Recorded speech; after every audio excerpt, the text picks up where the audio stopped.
नमस्कार। इस अंक में आप सभी का बहुत बहुत स्वागत है। इलाहाबाद हाई कोर्ट ने एक ऐसे शिक्षक की अपील को स्वीकार करते हुए उसे बड़ी राहत प्रदान किया है जिसकी योग्यता पर लगातार 29 साल की सेवा के बाद सवाल उठाया गया था। कोर्ट ने कहा कि इंटरमीडिएट एजुकेशन एक्ट की धारा 16E10 के तहत नियुक्ति रद्द करने की शक्ति का इस्तेमाल बहुत देर से नहीं किया जा सकता। देवेंद्र कुमार, जिनके पास बैचलर ऑफ आर्ट्स की डिग्री थी और साथ ही शिक्षा अलंकार की अतिरिक्त योग्यता थी, इसे ही बीएड की डिग्री के बराबर मानते हुए उन्होंने अलीगढ़ जिले में श्री गांधी स्मारक इंटर कॉलेज बाझेड़ा भरतपुर में एडहॉक LT ग्रेड शिक्षक के पद के लिए आवेदन किया था और 29 जुलाई 92 को उनकी नियुक्ति भी हो गई थी। उन्हें बाद में सेवा में नियमित भी किया गया और 3 अप्रैल 2017 को लेक्चरर ग्रेड में प्रमोट भी कर दिया गया। संस्थान में 29 साल तक लगातार सेवा देने के बाद 24 नवंबर 2021 को एक शिकायत के आधार पर उनके खिलाफ इंटरमीडिएट एजुकेशन एक्ट की धारा 16E10 के तहत कार्रवाई शुरू की गई। यह कार्रवाई इस शिकायत पर की गई थी कि मूल नियुक्ति के समय उनके पास आवश्यक योग्यता बीएड की डिग्री नहीं थी और इसके बाद उनकी नियुक्ति को रद्द कर दिया गया। देवेंद्र कुमार ने इस आदेश के खिलाफ इलाहाबाद हाई कोर्ट में अपील दाखिल किया। इलाहाबाद हाई कोर्ट के सिंगल जज ने उनके अपील को यह कहते हुए खारिज कर दिया कि असिस्टेंट टीचर के तौर पर नियुक्ति के लिए शिक्षा अलंकार कोई मान्य योग्यता नहीं है, जो कि उनके नियुक्ति नियमों के खिलाफ थी। उस आदेश में उन्हें छूट दी गई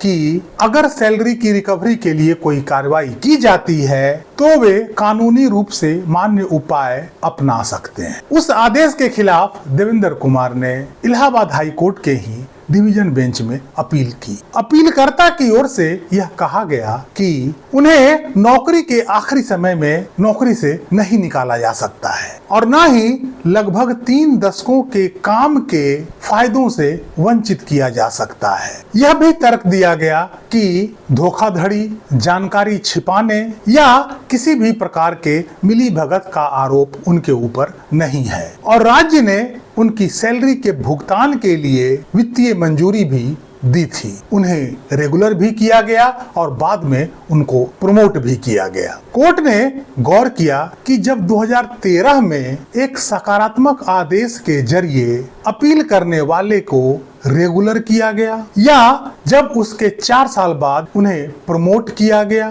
तब उनकी योग्यता पर कोई भी आपत्ति नहीं उठाई गई थी। कोर्ट ने इस बात पर संदेह जताया कि क्या राज्य के अधिकारी इतने साल बाद इंटरमीडिएट एक्ट की धारा 16E10 के तहत अपनी शक्तियों का इस्तेमाल कर सकते हैं। कोर्ट ने माना कि मौजूदा मामले में 29 साल की सेवा के दौरान कोई जांच नहीं हुई और अपीलकर्ता को रेगुलराइजेशन और प्रमोशन के लिए योग्य भी पाया गया। यह देखते हुए कि अपीलकर्ता ना तो अधिकारियों को गुमराह किया और ना ही कोई धोखा दिया, इस पर कोर्ट ने कहा कि यह नजरिया अपनाते हुए हमें लगता है कि एक इंसान की जिंदगी में जो एक सीधी समय रेखा चलती है, कोई भी घड़ी की सुई पीछे नहीं घुमा सकता और निश्चित रूप से दशकों पीछे तो बिल्कुल भी नहीं। अगर किसी नागरिक ने अपनी आजीविका कमाने, जो जीवन की यात्रा जारी रखने के लिए जरूरी है,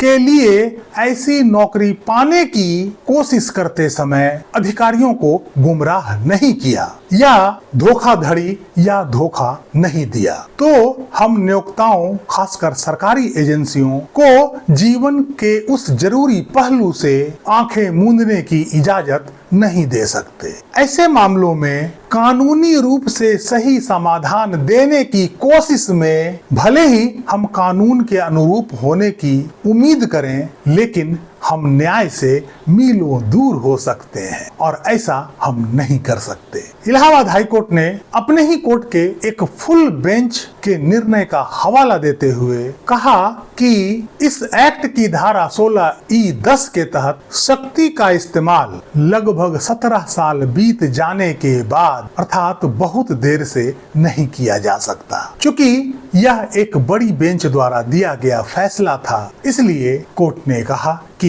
यह इस पर भी लागू होता है। कोर्ट ने आगे कहा कि मौजूदा तथ्यों को देखते हुए राज्य के अधिकारियों को न केवल जानकारी थी बल्कि उनसे यह उम्मीद भी की जाती है कि उन्होंने उस समय याचिकाकर्ता के योग्यताओं पर विचार अवश्य किया होगा। और इलाहाबाद के डिवीजन बेंच ने सिंगल बेंच के निर्णय को पलटते हुए याचिकाकर्ता अर्थात अपीलकर्ता देवेंद्र कुमार को राहत दी और सिंगल बेंच के निर्णय को रद्द कर दिया। डिवीजन बेंच में इस केस की सुनवाई कर रहे थे जस्टिस सौमित्र दयाल सिंह और जस्टिस स्वरूपमा चतुर्वेदी और इस केस का टाइटल था Devendra Kumar Agrawal versus state of UP. यह निर्णय कानूनी रूप से बहुत उचित निर्णय नहीं है, लेकिन यह निर्णय बेहद व्यवहारिक है और इस बात को डिवीजन बेंच के दोनों न्यायाधीशों ने कहा भी है। इसीलिए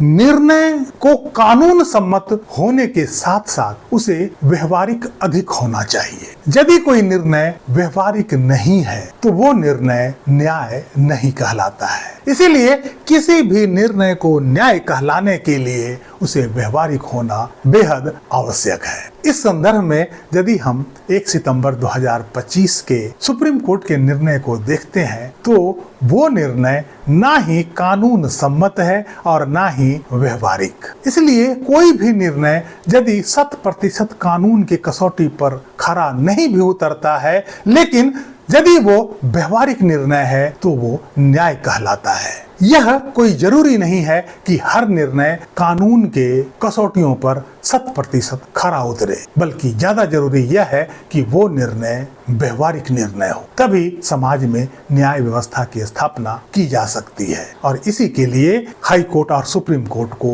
असीमित शक्तियां संविधान द्वारा दी गई है। इस आधार पर इलाहाबाद हाई कोर्ट का यह निर्णय फिट लगता है, भले ही यह कानून के कसौटी पर 100% खरा नहीं है। इस अंक में यहीं तक। कैसी लगी जानकारी कमेंट करके जरूर बताइएगा। वीडियो को लाइक कीजिएगा, चैनल को सब्सक्राइब कीजिएगा। मिलते हैं अगले अंक में, तब तक के लिए जय हिंद, वंदे मातरम।